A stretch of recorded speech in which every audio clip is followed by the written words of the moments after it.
Selamat sore, selamat bertemu kembali di dalam Salin Sarasehan Online.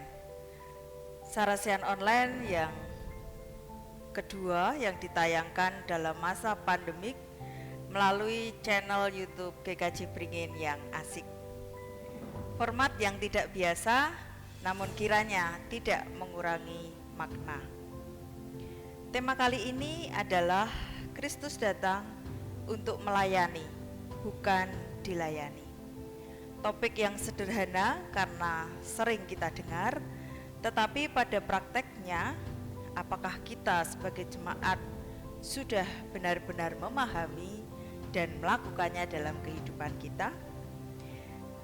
Di awal tahun 2021 ini, kita akan kembali merefresh pemahaman dan pergumulan kita tentang pelayanan kita sebagai umat pilihan Tuhan dalam kondisi terkini dan dalam tantangan terbaru.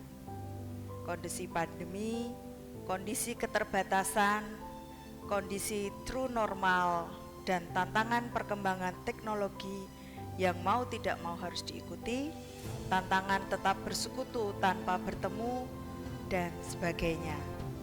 Untuk memahami kondisi dan tantangan tersebut, dalam konteks melayani, kita akan dibimbing oleh Bapak Pendeta Slamet Waluyo. Selamat sore, Bapak Pendeta Slamet Waluyo. Terima kasih. Terima kasih sudah kembali hadir dalam Salin GKJ Pringin dengan topik yang unik dan menarik, yaitu Kristus datang untuk melayani, bukan dilayani. Kita akan mulai dengan penjelasan mengenai bagaimana melayani berdasarkan kacamata keimanan kita. Monggo dipersilahkan langsung Pak Pendeta untuk memberikan penjelasan untuk membimbing mengawali sarasehan kita pada sore hari ini. Ya, baik. Selamat sore, khususnya Jemaat GKJ Pringin. Saya sekali lagi mengucapkan selamat tahun baru 2021 dan juga para pemirsa YouTube GKJ Pringin. Terima kasih atas undangannya Bu Feni Nugroho untuk berbagi, untuk memahami arti dan makna melayani. Ya, saya akan mengawali tentang pelayanan dan melayani justru belajar dari kisah penciptaan di Kejadian, di kitab Kejadian, bahwasannya bahwa Allah sendiri juga melayani. Bagaimana Allah menciptakan alam semesta dan menempatkan manusia di Taman Eden dan menyiapkan segala sesuatunya untuk manusia yang telah diciptakan, yaitu Adam dan juga Hawa. Itu juga gambaran Allah sendiri melayani. Nah, lalu pertanyaannya, sejatinya melayani itu apa? Ya, secara umum, secara Alkitab, kita harus paham supaya dalam melaksanakan betul-betul bisa menghayati makna pelayanan. Jadi, kata kunci melayani itu memberi diri. Ya, pikiran, perasaan, dan tindakan yang seturut dengan apa yang menjadi pikiran Allah. Di situ akan ketemu makna melayani. Itu pembukaan dari saya. Terima kasih Pak Pendeta atas penjelasan pembukaannya. Jadi kata kuncinya adalah memberi diri, ya Pak. Memberi diri. Ya. Memberi diri berarti semua yang ada dalam diri kita, gitu ya Pak ya. Betul.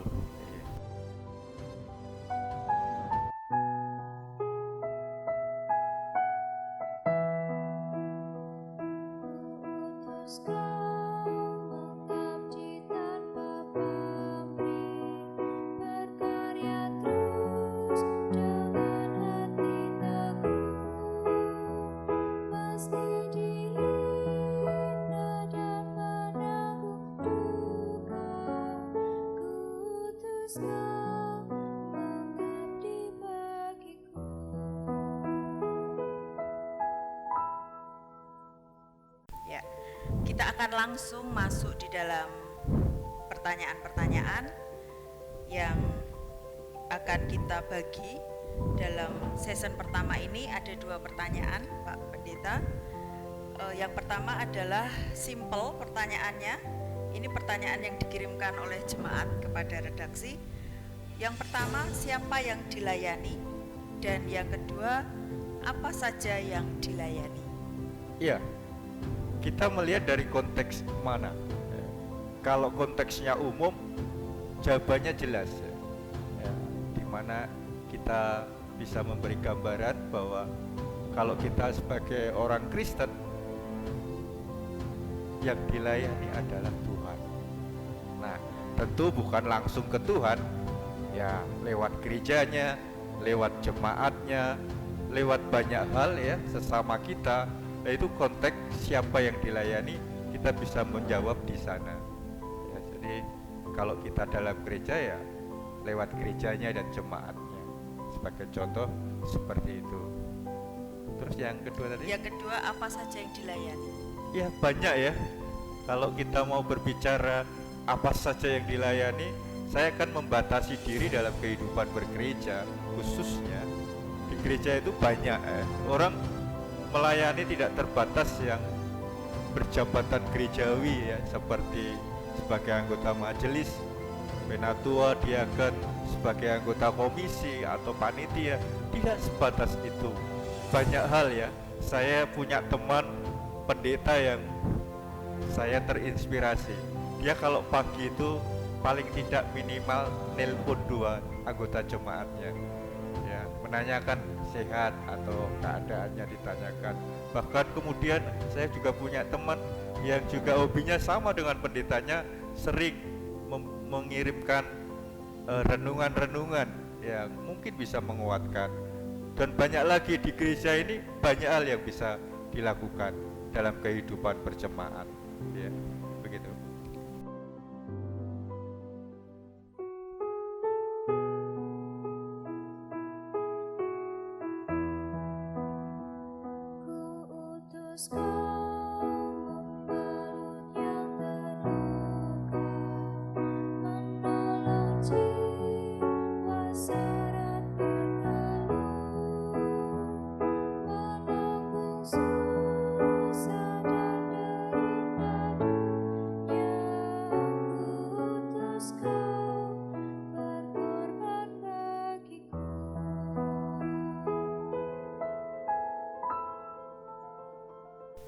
Kita akan masuk langsung ke pertanyaan di season kedua.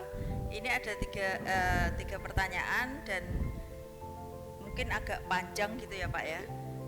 Tetapi nanti kita rangkai saja. Yang pertama, siapa saja pelayan dalam gereja? Kemudian yang kedua, jika jemaat juga adalah pelayan, apa yang seharusnya dilakukan jemaat untuk memaknai pelayanannya? Kemudian yang ketiga, ada kalimat dalam bahasa Jawa yang sering kita dengar untuk menggambarkan tentang persembahan jemaat, yang pernyataannya adalah seperti ini: sapi kui nek dirumatkan di temen, digemateni, dilemokke, bakal ngetokke susu akeh. Kurang lebih artinya jemaat kalau dirawat dan dilayani dengan baik akan memberikan persembahan yang banyak. Jadi intinya adalah pelayanan kepada jemaat. Pertanyaannya, benarkah hal itu dilihat dari pandangan teologis? Bagaimana penjelasannya? Jadi yang pertama tadi, siapa saja sebenarnya pelayan dalam gereja. Nah, kalau jemaat juga termasuk pelayan, sebenarnya jemaat harus seperti apa? Yang ketiga adalah menyangkut sapi nek dirumatkan temen, digematake, dilemokke, bakal ngetokke susu akeh. Jadi saya akan menggambarkan kalau secara sederhana indikasi gereja yang sehat, indikasi gereja yang bagus bertumbuh kalau jemaatnya itu banyak yang berperan serta atau terlibat dalam kegiatan, dalam pelayanan kehidupan bergereja dan berjemaat. Jadi kalau ditanyakan siapa yang melayani tentu tidak sebatas yang berjabatan gerejawi ya, tapi semua bisa melayani anggota jemaat. Nah, kalau semua melayani, terus siapa yang dilayani?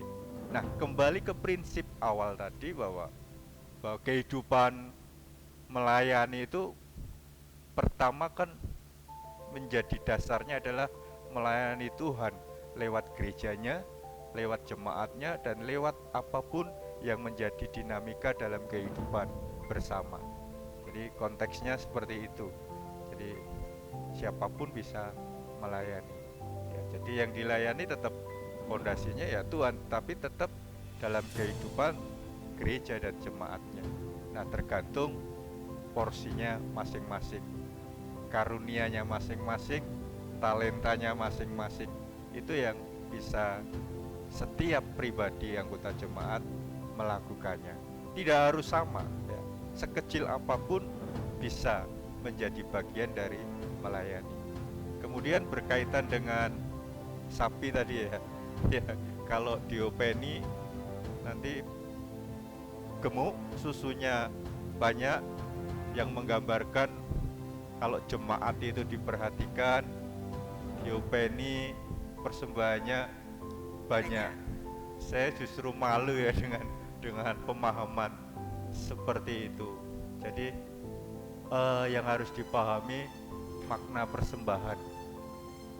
Persembahan itu kan ekspresi rasa syukur kepada Tuhan ya. Memahami berkatnya yang juga harus diluruskan ya. Berkat yang dari Tuhan itu kan tidak sebatas materi, tidak sebatas yang kelihatan. Nah, itu kalau terpahami, maka persembahan itu juga bukan wujud sebatas materi, uang dan sebagainya, tetapi kehidupan seseorang itu sebetulnya menjadi persembahan. Nah, artinya bahwasanya kalau dikatakan, kalau diperhatikan, kemudian diurusi, kemudian persembahannya menjadi banyak, ada yang salah di situ pemahamannya. Jadi ada hitung-hitungan secara dunia. Kalau saya senang, persembahannya banyak. Kalau saya tidak senang, persembahannya sedikit. Kalau saya pas lagi sehat, persembahannya banyak. Kalau lagi sehat, persembahannya tidak banyak. Itu cara pandang hitung-hitungan dunia. Bukan itu makna persembahan. Jadi persembahan itu sebetulnya tidak harus dipengaruhi situasi ya, karena itu ungkapan ya, seperti itu ya. Berarti sebenarnya yang jadi pelayan itu semua unsur termasuk jemaat ya Pak. Iya betul. Dan jemaat pun tidak boleh atau tidak harus berpikiran bahwa dia harus dilayani supaya dia memberikan kembali kepada gereja, karena konsep itu konsep yang salah ya, bahkan harus diluruskan sehingga nanti tidak muncul pribadi-pribadi yang maunya dilayani ya, itu kan tidak sehat ya. Berarti semua jemaat juga harus dan perlu untuk menjadi pelayan di dalam gereja. Betul. Gitu. Tidak harus yang berjabatan di gereja ya Pak. Betul. Semua unsur jemaat.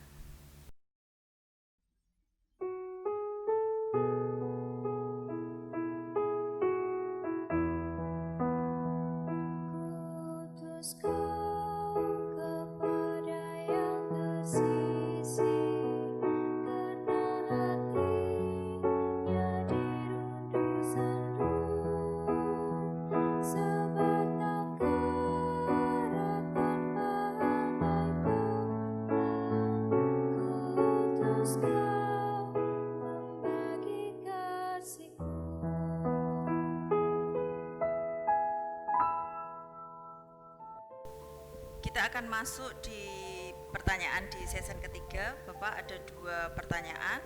Yang pertama, di era pandemi, semua layanan ibadah dan lain-lain diselenggarakan secara daring, secara online. Jemaat tinggal di rumah menerima layanan ibadah tersebut. Kondisi ini mengakibatkan ada beberapa jemaat yang terlena dan keterusan menuntut pelayanan secara terus-menerus. bagaimana gereja menyikapi kondisi ini. Yang kedua, bagaimana menumbuhkan semangat jemaat untuk mau melayani dengan segala keterbatasan di masa pandemi ini. Iya, yang perlu dipahami bahwa gereja pun juga harus memahami kondisi jemaat yang sulit. Jadi kondisi yang serba sulit, kemudian dampaknya salah satunya ya tadi itu, seperti yang ditanyakan Bu Feni tadi, ada jemaat yang terlena kemudian ingin terus menerus dilayani. Nah, kita tidak boleh langsung terus menjudge, menghakimi ya. Mungkin setiap anggota jemaat tidak selalu siap menghadapi situasi yang sulit ya. Kalau semuanya siap mungkin tidak menjadi masalah. Nah, masalahnya ada yang tidak siap, yang akhirnya terlena pengennya terus menerus dilayani. Nah, inilah perlu pendekatan ya, secara personal juga bisa, bagian dari dalam tanda kutip tugas anggota majelis ataupun pendetanya ya. Karena justru kalau saya melihatnya positif. Kenapa positif? Berarti orang itu, jemaat itu masih berfokus pada kehidupan gereja ya. Kalau pengen dilayani, meskipun tidak salah ya, tidak benar seperti itu, tapi paling tidak jemaat itu masih berpikir tentang gereja ya. Hanya perlu diluruskan, tidak baiklah kalau terus menerus terlena minta dilayani. Ini perlu pendekatan ya, pendekatan dari pihak gereja. Nah, yang paling bagus pendekatannya memang personal ya, karena meskipun kita harus protokol kesehatan kan ada alat untuk bisa menghubungi ya, lewat telepon, lewat WA dan sebagainya. Itu penting ya. Kemudian yang ketiga tadi, menumbuhkan semangat melayani di tengah-tengah pandemi. Tidak gampang ya. Di saat situasi serba baik dan situasi serba lancar, situasi serba aman pun gereja kadang kesulitan ya menumbuhkan semangat untuk melayani bagi jemaat yang belum terpanggil. Tetapi bukan berarti kita tidak akan melakukan ya. Yang penting ada penanaman nilai-nilai memiliki gereja itu penting ya. Yang selama ini kita abe, setiap jemaat harus merasakan handarbeni, memiliki gereja. Kemudian setiap anggota jemaat juga harus punya pemahaman dan diberi pemahaman sangkul sinangkul ya, tolong menolong ya. Jadi dari kerangka berpikir seperti inilah akan tumbuh melihat gerejanya. Kalau melihat gerejanya seperti ada dalam benaknya handarbeni, memiliki dan juga perasaan sangkul sinangkul, pasti kalau orang Jawa akan mengatakan cawe-cawe. Nah, di saat cawe-cawe itulah sebetulnya orang itu sudah mulai mau ambil bagian dalam pelayanan. Memang harus pelan-pelan. Iya, seperti itu. Ya, jadi kuncinya adalah rasa memiliki. Satu, iya. Rasa memiliki antar jemaat sehingga meskipun kondisi tantangan pandemi, betul, tetap bisa saling melayani. Betul. Di dalam persekutuan gitu ya, Pak.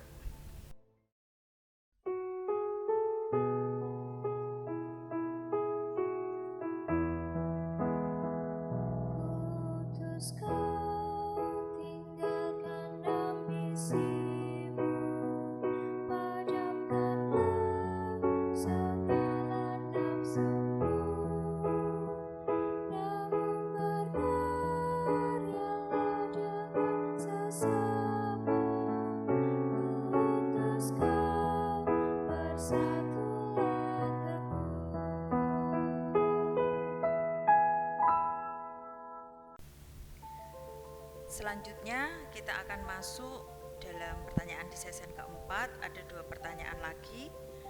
Yang pertama, berbagai bidang dalam unsur gereja dan jemaat bisa dilayani dengan talenta masing-masing. Apakah satu dan lainnya memiliki prinsip yang sama dalam pelayanan? Misalnya pelayanan di bidang anak dengan pelayanan di kepemudaan kemudaan atau pelayanan di jemaat dewasa atau musik dan lain sebagainya, itu apakah prinsipnya menggunakan prinsip pelayanan yang sama. Yang kedua, bagaimana menumbuhkan kerelaan melayani, terutama melayani ibadah, yang biasanya menjadi tantangan adalah ketika ada pemilihan majelis gereja. Iya. Baik, jadi dalam kehidupan bergereja, di mana ada komisi-komisi, ada bidang, apapun prinsipnya sama sebetulnya. Jadi sebelum saya ke jawaban, ada syair lagu yang mungkin bisa menginspirasi ya. Menyenangkan, senangkan. Jadi ada kerinduan menyenangkan hati Tuhan. Itu prinsip kalau digubah dalam syair lagu itu pas. Ya, artinya bahwa prinsipnya sama, adalah melayani untuk Tuhan ya, lewat gerejanya, dan tentu masing-masing punya karunia ya, karunia yang berbeda satu dengan yang lain. Satu. Kemudian prinsip yang sama adalah harus memiliki kasih.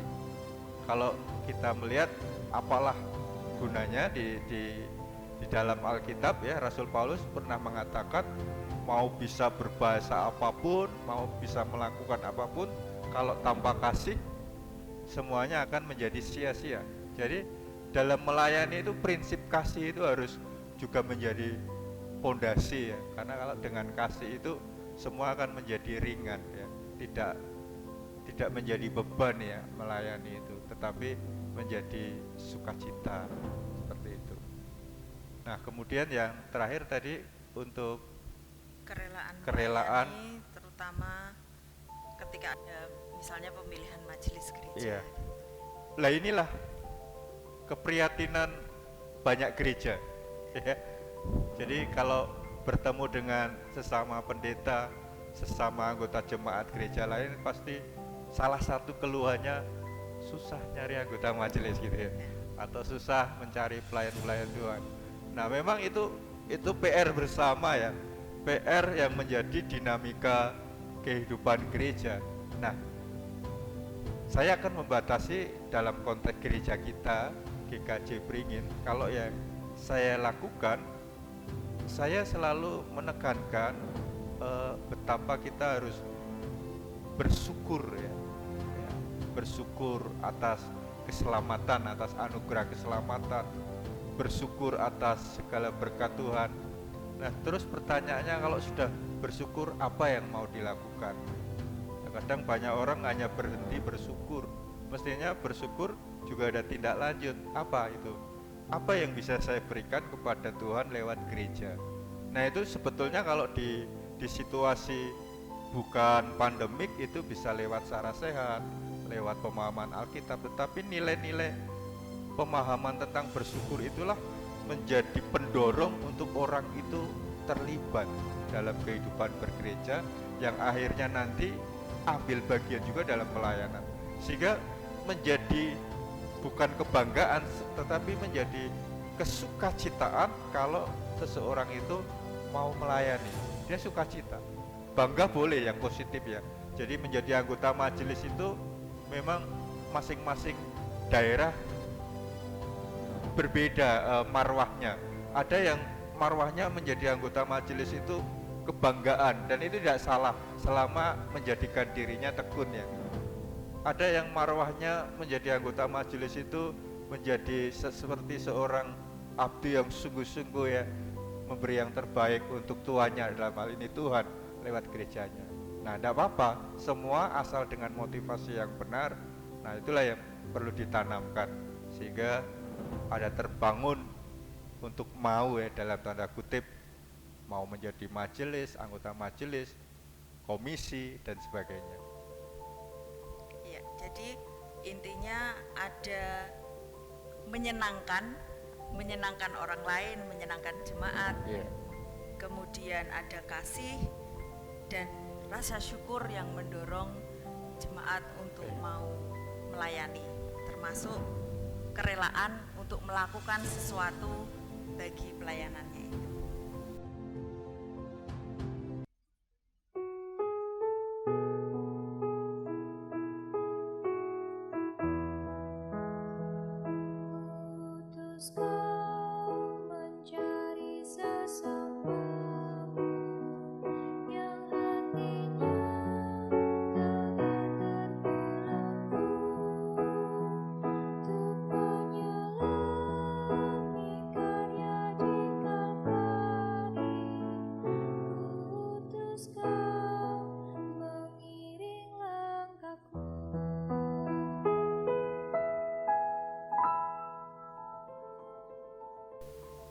Kristus datang untuk melayani, bukan dilayani. Meneladan pada Kristus adalah bentuk ketaatan dan kesetiaan, sekaligus rasa syukur umat atas kehidupan yang terberkati oleh Kristus. Mengakhiri Salin GKJ Bringin pada kesempatan ini, kami mengucapkan terima kasih kepada Pak Pendeta, kemudian kepada jemaat yang sudah terlibat mendukung setiap pelayanan dan mau menjadi pelayan di gereja kita, khususnya di GKJ Bringin. Kami mohon maaf apabila ada perkataan dan perbuatan yang tidak berkenan. Sebuah catatan untuk menutup salin kita pada saat ini. Melayani adalah mendengar dan menemukan kebutuhan orang lain. Melayani adalah empati untuk menerima dan menghargai. Melayani adalah menyembuhkan dengan memberikan kekuatan bagi kelemahan diri sendiri dan yang lain. Melayani adalah komunikasi aktif untuk mendapatkan kepercayaan dan keyakinan orang lain daripada menunjukkan kekuasaan untuk membuat keputusan. Melayani adalah komitmen untuk membangun dan mengembangkan diri sendiri dan orang lain, mengembangkan jemaat yang sudah terberkati oleh Tuhan.